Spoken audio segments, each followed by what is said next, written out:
வணக்கம் அன்பு நண்பர்களே. நம்ம நிமிர்ந்தனல் யூடியூப் சேனல்ல தொடர்ந்து பல்வேறு அரசியல் கட்சியினுடைய பிரபலங்களுடைய ஜாதகங்களை தான் கணிச்சுக்கிட்டு இருக்கோம். இப்போ நம்மளோட ஜோதிட ஆராய்ச்சியாளர் ராபின் அவர்கள் தான் இருக்காங்க. இதில் நம்ம பல முக்கிய அரசியல் தலைவர்களோட ஜாதகத்தை கணித்திருந்த அந்த வரிசையில் இன்னைக்கு தமிழகத்தினுடைய பேசு பொருட்களில் ஒருவராக இருக்கக்கூடிய சசிகலா அவர்களுடைய ஜாதகத்தை தான் இன்னைக்கு நம்ம கணிக்க இருக்கோம். அவங்ககிட்டே பேசலாம். வணக்கம் சார். வணக்கம் சார். சார், இப்போ முதல்ல சசிகலா அப்படின்னு சொல்லப்படக்கூடியவர்கள் தொண்டர்களால், ரொம்ப குறிப்பாக அவருடைய ஆதரவாளர்கள் வட்டத்தால் சின்னம்மா அப்படின்னு அழைக்கப்படக்கூடியவங்க. அந்த சசிகலா அவருடைய ஜாதகத்தை தான் இன்றைக்கி நம்ம பார்க்க போகிறோம். முதல்ல அவங்களுக்கான கட்ட பலன்களை முதல்ல சொல்லிடுங்க, அப்புறம் நம்ம அரசியல் ரீதியாக அதை நகர்த்தலாம். இவங்க 18/8/2054 பிறந்திருக்கிறாங்க. இவங்க 1954 1954 இவங்க மீன ராசியில் பிறந்திருக்காங்க. ஓகே. ஒன்று. அப்புறமா இவங்களுக்கு சனி உச்சத்தில் இருக்குது. ஓகே. இன்னொன்று என்னென்னா குரு கேது சேர்க்கை இருக்குது. குரு கேது சேர்க்கை இருந்தால் இவங்களுக்கு எந்த கீழ்நிலையில் இருக்கிறவங்களும் உயர்நிலைக்கு வந்துடுவாங்க அப்படிங்கிற ஒரு விதி பிறவி பலன்லேயே இருக்குது. ஓகே. அப்புறமா என்னென்னா இது இந்த ஜாதகம் அடிப்படையில் என்ன விதியை வாங்கி வந்த ஜாதகம், ஏன்னா எல்லாருக்கும் ஒரு விதி வாங்கி வந்த ஜாதகம்னு ஒரு விதி இது உண்டு. அப்போ இவங்க என்ன விதி ஜாதகம்னா இவங்க ஒரு கிங் மேக்கர். ஓ, அதாவது கிங்குக்கும் கிங் மேக்கருக்கும் வித்தியாசம். கிங் ஆண்ட்ரோம், கிங் மேக்கர் ஆள போகிறது யாருன்னு காட்டும். ஆள போகிறவங்களை அழகாக உருவாக்கி. ஓகே. இதுதான் இவங்க விதி. ஓகே. அப்போ இவங்க ஒருபோதும் கிங் ஆக முடியாது. கிங் ஆகணும்னா அவங்களுக்கு அந்த விதி கிடையாது. ஒருவருக்கும் ஒரு விதி இருக்குது. ஓகே. அந்த விதியில் இது கிங் மேக்கர் ஜாதகம். இன்றைக்கி தமிழ்நாட்டில் நம்ம பார்த்தா ஏகதேசம் யாரெல்லாம் இருக்கிறாங்களோ அவ்வளோ பேரும் இவங்க தான் உருவாக்கியிருப்பாங்க. ஓகே. பெரிய நிலையில் இருக்கக்கூடிய நம்ம ஓபிஎஸ் முன்னாள் முதலமைச்சரோ, இபிஎஸ் முன்னாள் முதலமைச்சரோ, இவங்க எல்லாவரையும் அவங்க தான் உருவாக்கி. ஜெயலலிதா அவர்களுக்கே நிழலாக இருந்தாங்க. நிழலாக இருப்பாங்க. இதுதான் இவங்க ஒரு விதியை எப்படி வாங்கி வந்திருக்காங்க. அதை வச்சு தான் ஒரு சந்தேகம் மட்டும் சார். இப்போ ஒரு கிங் மேக்கர் அப்படிங்கிறதுக்கு ஒரு கால நிர்ணயம் இருக்கா, அல்லது அவங்க லைஃப் பூரா கிங் மேக்கராக இருக்க முடியுமா? அந்த கட்சியில் அதிகாரம் செலுத்தக்கூடிய இடத்துல அப்படி கேட்குறேன். இப்போ இதுதான் என்ன அப்படின்னா, ஒரு உலகத்தில் இருக்கிற மொத்த ஒளிகளையும் 7ஆக பிரித்து அதை சுற்றி ஆட்சி செய்கிறதுக்காக விட்டுருக்காங்க. சிலருக்கு அது கொஞ்ச காலம் நல்ல வேலை செய்யும், சிலருக்கு கொஞ்ச காலம் கெட்டதாக செய்யும். அப்போ சிலர் என்ன பண்ணுவாங்கன்னா, நல்ல காலமான ஒளி பூமியை சுற்றி வரும்போது எந்தெந்த நாட்டில் இருக்குன்னு அங்கங்கேயா போயிடுவாங்க, மாறிட்டே இருப்பாங்க. இது ஒரு விதி. இதில் இவங்களுக்கு எப்படி இருக்குன்னா 2017 5வது மாதம் 2017 5வது மாதம் அந்த கணக்கு நான் வச்சுருக்கிறதுக்கு 5வது மாதம் வரைக்கும் இவங்களுக்கு உயர்வான ஒரு காலம். அதாவது 2017 வரைக்கும், 2010 2017 வரைக்கும் அது இருக்குது. ஓகே. கிட்டத்தட்ட நீங்கள் சொல்கிற காலம் 11 to 16 வரும் அதிமுக ஜெயலலிதா அவருடைய காலம். 16 மீண்டும் ஜெயிக்கிறாங்க. ஆனால் ஒரே ஆண்டில் எடப்பாடி பழனிசாமி முதல்வராக பிறகு இவங்க அதுக்கப்புறம் ஒதுக்கப்பட்டுறாங்க. அதுக்கு பலன் இருக்குது, அதுதான் இயல்புலேயே இருக்குது. அப்போது என்ன அப்படின்னா 2017 5வது மாதத்தோட செவ்வாய்க்க திசை இவங்களுக்கு முடியுது. இந்த செவ்வாய் திசை முடிகிறதுக்கு முன்னாடி இவங்களுக்கு ஒரு தடவை தலைவர் ஆகிறதுக்கான ஒரு விதி உண்டு. இந்த 17க்கு முன்னாடி அது முடிஞ்சா தலைமைத்துவம் வாங்குற ராசிகளில் இந்த நல்ல காலம் இல்லை. ஓகே. இது எத்தனை ஆண்டு காலத்துக்கு இந்த பலன்? இந்த பலன் இது அவங்களுக்கு படிப்படியாக 2010 2017 வரைக்குமானது ஒரு உயர்ந்த காலம். என்ன செவ்வாய் திசையை நடத்துகிற காலம். இது ஒரு காலம். இல்லைன்னா மீன ராசிக்காரங்க இப்போ இவங்க ஏன் எதை அப்படி அப்படின்னா, இவங்களுக்கு மேச ராசியில் கிரகம் கிடையாது. மேச ராசியில் கிரகம் இல்லாததுனால மேச ராசியை நோக்கி வருகிற சந்திரன் அதில் யாரையாவது உருவாக்கி அதுக்காக வைக்கும். ஓகே. அது இல்லாமல் யாருக்கு தனுசு ராசியில் ராகு இருக்குதோ இவங்க கிங் மேக்கராக இருப்பாங்க. ஓகே. லக்கணத்திலிருந்து 9ஆம் வீட்டில் யாருக்கு ராகு இருக்கோ இவங்களும் கிங் மேக்கராக தான் இருப்பாங்க. இது ஒரு விதி எப்படி இருக்கிறது. இதில் இப்போ என்ன அப்படின்னா, ரெண்டாவது இந்த நட்சத்திரங்களை பல வகையாக பிரிச்சிருக்காங்க. அதில் 10 வகையாக பிரிச்சிருக்கிறதுல ஒவ்வொரு நட்சத்திரத்துக்கு அதை அதிபதி கையில் கொடுத்து அதை வச்சு தான் நாங்கள் பார்க்குறது இந்த நாட்களில் என்ன நடக்கும் அப்படின்னு. இப்போ ஒவ்வொரு நட்சத்திரத்தில் முதல் நட்சத்திரம் வெடித்து செதறுகிற நட்சத்திரம். அதாவது கேதுவின் நட்சத்திரம் அஸ்வதி மகம் மூலம் எல்லாம் வெடித்து சிதறுகிற விதியை கொண்டது. ராகு நட்சத்திரம் எல்லாம் அணைஞ்சு போகிறது.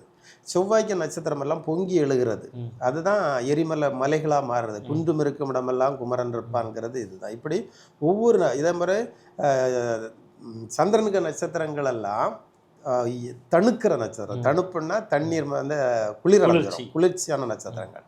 அப்போ நட்சத்திர வகையில் இப்போ சிம்ம ராசிக்கு வந்திருக்க ஒரு பயங்கரமான ஆள் யாருன்னா அப்புறம் கேது வந்திருக்கிறார். ஓகே. கேது சிம்ம ராசியில் இருக்கிறது என்னென்னா தொண்டர்கள் வகையை சார்ந்தவங்க. ஓகே. கட்சி தொண்டர்களாக இருக்கிறவங்க எல்லாரும் இதில் தான் இருப்பாங்க, சிம்ம ராசியில் தான் இருப்பாங்க. இவங்கெல்லாம் சேர்ந்து தான் தலைவரை தெரிஞ்செடுப்பாங்க. இப்போ இந்த கேது சிம்ம ராசிக்கு வந்திருக்குன்னா இந்த அரசியல் காலகட்டம் இப்போ நடக்கிற அந்த தேர்தல் காலகட்டத்தில் தொண்டர்களெல்லாம் அடித்து சிதறிடுவாங்க. ஓ, இவங்களோட பிரிஞ்சிருவாங்க எல்லாம். இல்லை அந்த இப்போ நம்ம அரசியல் வட்டாரத்திலே ஒரு கட்சி இல்லை, எல்லா கட்சிகள்லையும் இருக்கிற தொண்டர்கள் எல்லாம் சிதறிடுவாங்க. ஏன் அப்படின்னா அந்த இடத்துல வந்து சொன்னல வெடிச்சு சிதறுகிற நட்சத்திரத்தை ஆட்சி செய்கிற கேது தான் அந்த அரசாங்க தலையெழுத்தை மாற்றுற இடத்துக்கு வந்துருக்கு. ஓகே. ஒன்று. இப்போ இதை யார் இதை அணைக்க முடியும், பிடிச்சு தாங்க முடியும் அப்படின்னா ராகு திசை நடக்கிறவங்களோ ராகு ஆதிக்கம் உள்ளவங்களால மட்டும் இதை பிடிச்சு நிறுத்த முடியும். ஓகே. ஓகே. இந்த ரெண்டும் முடியும். தொண்டர்கள் பிளவை தடுத்து நிறுத்த. ஏன்னா அதை அணைச்சு அந்த பலன் உங்களுக்கு இருக்கா? இப்போ இவங்களுக்கு 2017 இருந்து 2035 வரைக்கும் ராகு திசை ஓடுது. ஓகே. இவங்களால இவங்க பக்கத்தில் போய் நம்ம எல்லாம் ஒன்றா சேர்ந்து பண்ணுவோம் அப்படின்னு சொன்னால் இவங்க இன்னொரு கிங்கை உருவாக்கிடுவாங்க. ஓஹோ. ஆனால் இவங்க கிங்காக முடியாது. ஆனால் இன்னொரு நல்ல கிங்கை காட்ட முடியும். பிளவுபட்ட இன்னைக்கு அதிமுக நீங்கள் ஜாதகப்படியே சொன்னாலும் நான் அதை அரசியல் கணக்காக எடுத்துக்கிறேன். பிளவுபட்ட அதிமுகவை ஒன்றிணைக்கக்கூடிய ஆற்றல் சசிகலா அவர்கள்ட்ட இருக்குன்னு தான் பலன் சொல்லுதா? இப்போ எப்படி அப்படின்னா நான் ரெண்டாவது இன்னொரு இதில் சொல்கிறேன் ஒரு விதி. இந்த ராகு வந்து விட்டதை பிடிக்கிற ஒரு நட்சத்திர வகையை சார்ந்தது. நான் இழந்தது நான் கிடைக்குமா கிடைக்காதான்னா அது ஆன்டி கிளாக் வைஸாக வருகிற ஒரு கிரகத்தால் மட்டும்தான் திருப்பி கொடுக்க முடியும். ஓகே. அப்போ இவங்க திருப்பி கொடுக்குற இடத்துல இப்போ இருக்கிற கட்சியை போய் நான் இதுக்கு தான் தலைமையாகவே இந்த நடத்துவேன்னா நடக்காது. ஓ. தனியாக வந்து நான் மக்களெல்லாம் திரட்டி, ஏன்னா மக்களை தான் திரட்ட முடியுமே தவிர அந்த இயந்திரத்தை எடுக்க முடியாது. அதை கட்சியை நடத்துகிற ஒரு இயந்திரம் இருக்கும், அந்த இயந்திரத்தை இவங்களால ஒன்றும் பண்ண முடியாது. அதே வேளையில் சிதறி கிடக்குறாங்களா, இதை எல்லாத்தையும் ஒன்றா சேர்த்து இவங்களுக்கு அதை இன்னொரு தலைமை உருவாக்கி கொண்டு பழைய இடத்துல வாய்ப்பு இல்லை. அது வாய்ப்பே கிடையாது. அந்த இயந்திரத்தை இது எனக்கு கொஞ்சம் அந்த ஜாதகப்படி கொஞ்சம் முரணா தெரியுது. அவரால் வந்து இழந்து போன தன்னோட கட்சியை மீட்க முடியாது, புதிதாக ஒன்றை உருவாக்கினாலும் அவர் கிங் மேக்கராக இருப்பாருங்கிறீங்க. அது எப்படி சாத்தியப்படுது? அதுதான் சாத்தியமாகும். இப்போ என்ன அப்படின்னா அவங்களுக்கு இப்போ இருக்கிறவங்களெல்லாம் இவங்க தலைமையில போய் சேர்ந்தாங்கன்னா பல பிளவுகள் ஏற்படும். பல பிளவுல கிடக்குறாங்கல்ல, பிளந்து கிடக்கிற உடஞ்சி கிடக்கிறவங்க எல்லாம் ஒரு அணைச்சி கட்டி பிடிக்க முடியும்னா ராகுவால தான் முடியும். அப்போ அது யாருக்கு ராகு ஜாதகத்துல ஆட்சியில் இருக்குதோ அவங்களால மட்டும்தான் முடியும். அதுவும் தலைவர்களா இருக்கிற அவங்களுடைய இதுல முடியும். அந்த விதியில இப்போ நம்ம சசிகலா அம்மையார் அவர்களுக்கு ராகு திசை நடக்குது. ஓகே. அப்போ என்னன்னா அந்த சிதறி இருக்கிறவங்களை எல்லாத்தையும் இது உருவாக்கி இன்னொன்று உருவாக்கும். ஓகே. இந்த ஒரு விதி இருக்குது. சரி, இவருக்கு மட்டும்தான் இருக்கா அப்படின்னா அடுத்தால இருக்கக்கூடிய நயினார் நாகேந்திரன் அவர்களுக்கும் இந்த சிம்ம ராசியிலே ராகு இருக்கு. ஓஹோ. அடுத்தது வரக்கூடிய தேர்தலில் யார் ஜெயிக்கிறாங்களோ இல்லையோ, இப்போ எந்த கட்சி வேணாலும் ஜெயிக்கலாம், ஜெயிச்ச பிறகு யார் ஆட்சி அமைக்காங்கிற அப்படிங்கிறதும் ஒரு ரெண்டாவது ஒரு விதி வரும். ஓகே. ஏன் அப்படின்னா இதில் கேது இருக்கிற காரணம். கேது இருந்ததுன்னா அந்த பின்னும் உடைக்க தான் செய்யும். ஓகே. ஜெயிச்சாச்சு நம்ம தான் ஆட்சி அமைக்கணும்னு போகிறதுக்குள்ளே அங்கேயும் இங்கேயும் அவங்க சிதறிடுவாங்க. சிதறி போகிற விதியும் இந்த இப்போ அடுத்த செப்டம்பர் அக்டோபர் அது வரைக்கும் இந்த கேது அங்கே தான் இருக்கும். ஓகே. அதை விட்டு மாறாது. இது மாறாத ஒரு காரணத்தினால இவர் தான் ஆட்சிக்கு வருவார்னு சொல்ல முடியாது. ஏன்னா இது சிதறுகிறதுல யாருக்கு இந்த தடவை ராகுவனுடைய ஆதிக்கம் அதிகமாக இருக்கோ அவங்களால மட்டும்தான் இந்த ட்ரிப்பை ஆட்சி அமைக்க முடியும். ஓகே.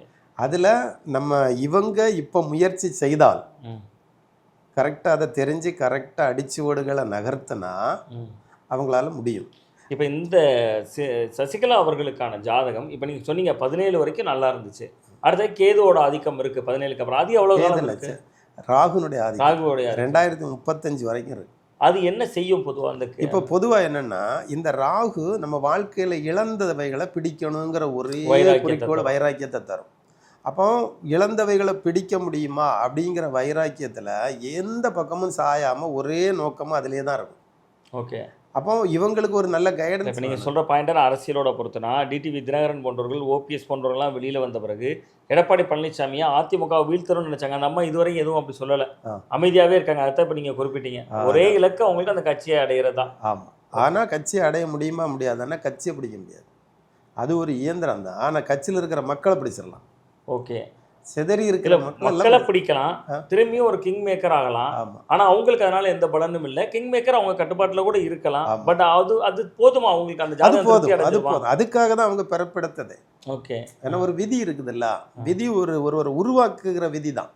இவங்க யாரை தூக்கி வைக்கிறாங்களோ அவங்க பெரிய ஆள் ஆயிடுவாங்க. இவங்களை விடையும் பெரிய ஆளாக தான் இருக்கணும். ஓகே. அப்போ இவங்க பெரிய ஆள் ஆகணும். அந்த ராகு திசை வருங்காலத்தில் என்னன்னா இவங்களுக்கு ஜட்ஜ்மெண்ட் காலமாங்க கட்டத்தில். ஓகே. எந்த காலகட்டம் ஜட்ஜ்? அது கரெக்டாக 2017. ஓகே. ஆமாம். இல்லை அந்த ஜட்ஜ்மெண்ட் 4 வருஷம் உள்ளே போகிறாங்க. ஆமாம். சொத்து வழக்கில் இப்போ நான் இன்னொன்று அவங்க அதிமுக பொதுச் செயலாளருக்கும் ஒரு வழக்கு போட்டிருக்காங்க அட் ப்ரெசென்ட்டாக. அந்த வழக்கெல்லாம் உங்களுக்கு சாதகமாக இருக்க வாய்ப்பு? இவங்களுக்கு சாதகமாக வராது. ஓகே. இவங்க இதை விட்டுட்டு ஜனங்களை கூட்டிட்டு வேற பக்கமாக போகணும். ஓகே. வேற பக்கமாக போனால் இவங்க ஜெயிச்சிருவாங்க. எல்லா இதுவும் உங்களுக்கு சாதகமாக இருக்கும். ஓகே. ரெண்டாவது, செவ்வாய் ராகு சேர்க்கை பெற்றிருந்தா அவங்க எப்போது ஜெயிலில் தண்டனை வாங்குவாங்க அப்படிங்கிற ஒரு விதி உண்டு. ஓகே. ஒரு இது உண்டு. இது இவங்களுக்கு தனுசு ராசியில் இந்த சேர்க்கை சேர்ந்து இருக்குது. இதே இதில் நம்ம ஜெயலலிதா அம்மையார் அவர்களுக்கு திரிகோண சேர்க்கை மேஷ ராசியில் ராகுவும் சிம்ம ராசியில் அவங்களுக்கு செவ்வாயும் இருக்கும். ஓகே. அப்போ அதுவும் ஒரு இதுதான், ஒரு அதுக்குள்ள சேர்க்கை தான். அப்போ இது இருக்கிறதுனால தான் இது வந்து. ரெண்டாவது, அது எப்போ நடக்குது அப்படின்னா ஜட்ஜ்மெண்ட்டை தருகிறது துலா ராசி. துலா ராசியில் சனி இருக்குது உங்களுக்கு. அதே இடத்துல குரு வருகிற நாளில் தான் உங்களுக்கு தீர்ப்பு வருது. ஓகே. தீர்ப்பும் அந்த காலத்தில் தான் வரும். அந்த காலத்தை தாண்டியாச்சுன்னா தப்பிடுவாங்க. ஓகே. முடியும். அதுக்கு முன்னாடியும் தட்டி போயிடலாம். பல தடவை ஜாமீன் வாய்தா வாங்கிக்கிட்டே இருந்தாங்க அந்த வழக்கில். திமுக கூட வாய்தா ராணி அப்படின்னு ஜெயலலிதா அவர்களையும் இவர்களையும் சேர்த்தே தான் விமர்சிச்சாங்க. இதெல்லாம் ஒரு பக்கம் இருந்தாலும் கூட 35 வரையும் இந்த பலம் தான் இருக்க போகுது. ஆமாம். கிங் மேக்கரும் ஆயிடலாம் அப்படின்னு நீங்கள் சொல்கிறீங்க. அப்போ என்ன அவங்களோட லைஃப் இனியுள்ள காலம் திருப்தியாக இருக்க போதா? எப்படி சாட்டிஸ்ஃபிகேஷன் அவங்களுக்கு இருக்குமா? எப்படி பார்க்குறீங்க? அவங்க, நான் எதை சொல்ல வரேன்னா, இது நம்ம அந்த கட்சியை பிடிக்கலாம் அப்படின்னு அதை பிடிக்கலான்னு நினைச்சா நடக்காது. தனி கட்சி தொடங்க சொல்றீங்க? ஆமாம். தனி கட்சியாக எப்படி தொடங்கன்னா மக்கள் எல்லாம் கூட்டணும் முதல்ல. ஓகே. மக்கள் ஆதரவு இருக்குமா? மக்கள் ஆதரவு வந்துருவாங்க. ஓகே. என்ன அப்படின்னா இவங்களுக்கு சனி துலா ராசியில் உச்சத்தில் இருக்கு. சனி துலா ராசியில் உச்சத்தில் இருந்தால் அந்த துலா ராசி தான் மக்களை கூட்டுகிறது, ரசிகர்களை ஏற்படுத்துறது, அந்த தொண்டர்களெல்லாம் மக்களை கூட்டுகிற ராசி இது. இன்னொன்று, தொண்டர்களாக அவங்களுக்கு காலகாலமாக விசுவாசிகளாக இருக்கணும்னா அது சிம்ம ராசி. ஓகே. ஒவ்வொன்றுக்கு ஒரு ராசி இருக்கு. இந்தந்த ராசிகளில் அந்தந்த கிரகங்கள் இருக்கும்போது தான் இதை செய்வாங்க. அது இருக்கிற பலமாக இருக்கிறான்னு பார்த்துக்குவாங்க. இவங்களுக்கு சிம்ம ராசியில் சூரியன் இருக்குது. சிம்ம ராசியில் சூரியன் இருந்தாலும் தலைக்கு ஒரு கிரகமும் இல்லை. ஓகே. கிரீடத்துக்கு அப்போ கிரீடத்துக்கு அது இல்லைன்னா இவங்க கிங் மேக்கராக தான் இருப்பாங்க. ஓகே. இவங்களுக்கு ஒரு ஆளை உருவாக்கிடுவாங்க. பட் ஆனால் இனியுள்ள காலமும் உங்களுக்கு கட்டம் வந்து இந்த 26 சட்டமன்ற தேர்தலோ 31 சட்டமன்ற தேர்தலோ பழையபடி ஜெயலலிதா அவர்களுக்கு நிழலாக சசிகலா இருந்தது மாதிரி யாரையோ ஒரு உருவாக்கி நிழலாகக்கூடிய யோகம் இருக்கா? அது இருக்கு. ஓகே. அதுதான் இவங்களுக்கு உள்ளதே. யாரையும் உருவாக்கிடுவாங்க. இப்போ ஒன்றுமே இல்லாத ஆட்களை அவங்ககிட்ட கொண்டு மக்கள்லாம் கொஞ்சம் சேர்ந்துட்டேன்னா அவங்கள அழகாக உருவாக்கிடுவாங்க. அந்த விதி யாரையோ உருவாக்கக்கூடிய சசிகலாவால் தான் ஏன் உருவாக முடியல? அந்த பலன் இல்லையா? அந்த பலன் கிடையாது. அவங்களுக்கு வந்து நான் ஆகணும் அப்படிங்கிற ஒரு இதுக்கு வரணும்னா அதுக்கு இவங்களை உருவாக்குற ஆள் கிடையாது. ஏன்னா ஒருவருக்கு உருவாக்குற ஆளும் தான் இருக்கும். ஓகே. இந்த விதியில் இவங்க தான் உருவாக்க முடியும் ஒருவரை. இப்போ இவங்க இந்த ஆளை வைக்கும், இந்த ஆளை இந்த போஸ்டிங் போடுங்கன்னா அவங்க தான். இப்போ இவங்களுக்கு இந்த 2017க்கு பின்பு நீங்கள் சொன்ன மாதிரி ஒரு 4 ஆண்டு சிறைவாசம், வெளியில் வந்த பிறகும் கட்சியை மீட்கிறதுக்கான போராட்டம், ஒரு ரொம்ப துயரமான ஒரு சூழலாக தான் நம்ம பார்க்குறோம். சசிகலா அவர்களை பிரமிப்பாக பார்த்த காலம் போய் இப்போ பரிதாபமாக பார்க்க காலம் தான் இந்த சமகாலத்தில் இருக்குது. இதெல்லாமே ஜாதக பலனுடைய அடிப்படையில் நடக்கிறது. எல்லாம் ஜாதக பலன் அடிப்படை. எந்த ஒரு விதியாக இருந்தாலும் வாங்கி வந்த வரம் விதிக்கு ஏற்றபடி தான் இது செய்ய முடியும். மற்ற மாதிரி செய்யவே முடியாது. இதுக்கு ஏதாவது பரிகாரங்கள் இருக்கா? இதுக்கு பரிகாரங்கள்ல எல்லாம் கால பரிகாரம் தான். இந்தந்த காலம் வரைக்கும் காத்து தான் இருக்கணும். ஓகே. இப்போ அவங்களுக்கான காலம் வந்திருக்கு. இப்போ வந்திருக்கு. இப்போ காலம் என்ன காலம் வந்திருக்குன்னா, எப்போ இருந்து ஆரம்பிக்குது? இப்போ அவங்களுக்கு இந்த ராகு திசை ஆரம்பித்து கரெக்டாக 2017 ஆரம்பித்து 21 வரைக்கும், அது 21 வரைக்கும் கன்னி ராசியில் இருக்கும். அதுக்கு அடுத்தது 25 வரைக்கும் அது கரெக்டாக துலா ராசியில் இருக்கும். துலா ராசியில் முடிகிற காலகட்டம் வருது அதுக்கு விதியை. இந்த நேரத்தில் இவங்க கூட்டி சேர்த்தா 25 காலகட்டத்தில் கிட்டத்தட்ட 25-26 காலகட்டத்தில் இவங்க கூட்டி சேர்த்தா ஜனங்கள் எல்லாம் இவங்க கூட சேர்ந்துருவாங்க. இது ஒரு பெரிய டீம். இப்போ இருக்கக்கூடிய அதிமுக டீமை விட ஒரு பெரிய டீம் இவங்ககிட்ட வந்துடும். ஓகே. அந்த கட்சி கீழையும் இவங்க போகிறது மேலேயும் வந்துடும். அப்போ அதிமுக 1 அதிமுக 2ன்னு இருக்கிற இடத்துல இவங்க வந்துருவாங்க. இதுதான் ஒரு காலகட்டத்தில் ஜெயலலிதா அவர்களுக்கு சேவல் சின்னம், அந்த ஜானகி அம்மையார் அவர்கள் ஒரு சின்னத்துல போட்டிட்டாங்களோ அது போன்ற சூழல். அதே போல இவங்க பெரிய இதா வந்துடும். இப்போ இருக்கக்கூடிய எடப்பாடி பழனிசாமி அவர்கள் நடத்துகிற அந்த இதுக்கும் பார்த்தா இது பெருசாயிரும். ரெண்டாவது, எடப்பாடி பழனிசாமி அவர்களுக்கு சனி நீச்சத்தை நோக்கி போயிட்டு இருக்கு. நீச்சத்தை நோக்கி அழிவு பாதை. அப்ப அதுங்களுக்கு இவங்களுக்கு இப்போ ராகு தான் இருந்த வீட்டை நோக்கி போயிட்டு இருக்குது. அர்த்தத்துல பார்த்தா சந்திரன் அங்க இருக்குது. அப்போ ஒரு பெரிய இழப்புக்கு பிற்பாடு வருகிற ஒரு வாழ்க்கைன்னு சொல்லுவாங்க. அந்த பெரிய இழப்புக்கு பிற்பாடு வரக்கூடிய வாழ்க்கையை நோக்கி இது போயிட்டு இருக்கு. அப்ப இனிவரும் நாட்கள் சசிகலா அவர்களுக்கு ஒரு சுபமான நாட்களா இருக்க வாய்ப்பு இருக்கு. ஆமா. ஆனா இதுல சேரணும். இவங்க அதை விட்டுறணும். அந்த பக்கத்தை விட்டுக்கிட்டு அது அந்த பக்கத்தை விடுற முடிவெடுக்குமோ அந்த ஜாதகம் அதுதான் இருக்காங்க. இதுதான் அவங்க உறுதியா இருப்பாங்க. அப்போ அவங்களுக்கு இதை பார்த்து அவங்களுக்கு ஒரு தெளிவு ஏற்படணும். எதுதான் கரெக்டு அப்படிங்கிற தெளிவு ஏற்பட்டா இப்போ செதறி இருக்கிற அவ்வளவு பேரையும் ஒன்னா கூட்டிடுவாங்க. இப்போ மீண்டும் உங்களுடைய கணிப்புப்படி இவங்க கிங் மேக்கர் ஆகுறாங்கன்னா அதனுடைய பலன் எத்தனை ஆண்டுகள் இருக்கும்? 2035 வரை இருக்கும். ஓகே. 2035 வரைக்கும். ஓகே. அந்த கிட்டத்தட்ட நீங்க சொல்றது இன்னும் 10 ஆண்டுகள். இந்த 10 ஆண்டுகள்ல கிட்டத்தட்ட ஒரு சட்டமன்ற தேர்தல் முடிஞ்சிடும், 2 பாராளுமன்ற தேர்தல் முடிஞ்சிடும். அந்த அளவுக்கு வலுவா இருக்கும். மீண்டும் ஆதிக்கம் செலுத்தக்கூடிய புள்ளியா வரலாம் அரசியல். கண்டிப்பா கண்டிப்பா இவங்க கரெக்டா இவங்க அவ்வளவரையும் திரட்டிட்டாங்கன்னா அங்க மிச்சம் மீதி இருக்கிறவங்களும் இங்க வந்துருவாங்க எல்லாம். இது ஒரு பெரிய என்னன்னா, அவங்க என்ன நினைச்சு இதை இருக்கிறாங்களோ அதே நினைப்பை அங்க இருந்து நடத்தவே முடியாது. ஆனால் வெளியே வந்துட்டாங்கன்னா நான் எதனால மீண்டும் மீண்டும் சொல்கிறேன்னா, எடப்பாடி பழனிசாமி அவர்களுக்கு சூரியனும் உச்சம். அவங்களும் அதை விட்டு இறங்கவே மாட்டாங்க. அதே மாதிரி சிம்ம ராசி. இதே போல் இவங்களுக்கும் இந்த ராகு இதெல்லாம் இருக்குது, தனுசில் இருக்குது. அப்போ 3 கட்டத்திலையும் கிரகங்கள் இருந்தால் அவங்க என்ன செய்ய மாட்டாங்கன்னா, இனி அவங்க யாருக்கும் இடம் கொடுக்க மாட்டாங்க. யாரும் இவ்வளோ வாங்குறது இடக்குறது அந்த இதுக்கு அங்கே இடம் கிடையாது. அப்போது ஒருவருடைய வலு தெரிஞ்சு இனி அவங்க ஒருவரை ஆக்கியாச்சு, இன்னொரு ஆக்க வேண்டிய அவசியம் இல்லை. அப்போ இனி இன்னொரு பக்கமாக இன்னொருவரை ஆக்குனா ஒருவேளை செங்கோட்டையன் ஆக்கலாம், இது பண்ணலாம், அப்படி பெரிய இதில் வரலாம். இவங்க இவ்வளவு பெருசாக அவங்களெல்லாம் ஒன்றா கூட்டினா நாளைக்கு இவங்க சொல்லுகிற பக்கத்தில் தான் ஆட்சி அமைக்கிற அளவுக்கு ஒரு செல்வாக்கு வந்துடும். இன்னொன்று சார், இப்போ சசிகலா அப்படின்னு சொன்னாலே நம்ம பேச வேண்டிய இன்னொரு சப்ஜெக்ட் ஜெயலலிதா அவர்கள். அந்த நட்பு பொதுவாக 2 பேரும் ரொம்ப நட்பாக நிழலாக இருந்தாங்க. இந்த ஜாதகப்படியே நட்புக்கு ரொம்ப இம்பார்ட்டன்ட் கொடுக்குறதா எப்படி பார்க்குறீங்க? இவங்க ரொம்ப நட்புக்கு ரொம்ப இது கொடுப்பாங்க. இந்த ஜாதகம் ஒரு அந்த ராசின்னு சொன்னால் மீன ராசி நட்புக்கு இலக்கணமான ராசி. ஓகே. அதில் தான் அவங்க. ஆமாம், அந்த நட்புக்கு இலக்கணம்னா இவங்ககிட்ட நட்பு காட்டினா இவங்கள மாதிரி அவங்களுக்கு அவ்வளவுக்கு செய்யக்கூடிய ராசி இந்த மீன ராசி. ரொம்ப மிக முக்கியமாக நிறைய விஷயங்கள் பகிர்ந்துக்கிட்டீங்க. ரொம்ப ஒரு மிக முக்கியமான அம்சம் என்னென்னா, சசிகலா அவர்களுக்கு அரசியல் வாழ்க்கை இருக்கா இல்லையா அப்படின்னே எங்களை மாதிரி பத்திரிகையாளர்களுக்கு அது கேள்விக்குறியாக இருக்கக்கூடிய நேரத்தில் அந்த தரப்பினருக்கு ஒரு நம்பிக்கை அளிக்கக்கூடிய ஒரு ஜாதக பலனும் நீங்கள் சொல்லியிருக்கீங்க. இன்னும் தொடர்ச்சியாக நம்மளோட சேனலில் பல அரசியல் பிரபலங்கள், எடப்பாடி பழனிசாமி அவர்கள் தொடங்கி தமிழக முதல்வர் மு க ஸ்டாலின் அவர்கள் தொடங்கி நடிகர் விஜய் அரசியலில் கோடோச்சுவாரன் பல்வேறு வகையான விஷயங்கள் குறித்து மிக நீண்ட ஜாதக பலன்களை பன்னீர்செல்வம் அவர்களுக்கு போட்டிருந்தோம், செங்கோட்டையன் அவர்களுக்கு கூட நம்ம போட்டிருந்தோம். இது மாதிரியான ஜாதக பலன்கள் பார்க்கணும்னு விரும்புறீங்க, நம்ம சேனல்லேயே அதுக்கான லிங்க் இருக்குது. போய் பாருங்க. ஜோதிடர் ராபின் அவர்கள்ட்ட நீங்க ஜாதகம் பார்க்க விரும்புனீங்கன்னா, அரசியல் எதிர்காலம் உங்களுடைய தனிப்பட்ட பலனுக்கு எப்படி இருக்குன்னு பார்க்க விரும்புங்க, அவரோட நம்பரும் டிஸ்கிரிப்ஷன் பாக்ஸில் போட்டிருக்கோம். மறக்காம கால் பண்ணுங்க, பேசுங்க. மீண்டும் ஒரு நல்ல ஒரு அரசியல் அப்டேட்டோடு உங்களை சந்திக்கின்றோம். உங்களோட நிறைவான நேரத்தை ஒதுக்கிறதுக்கு ரொம்ப நன்றி. நன்றி சார்.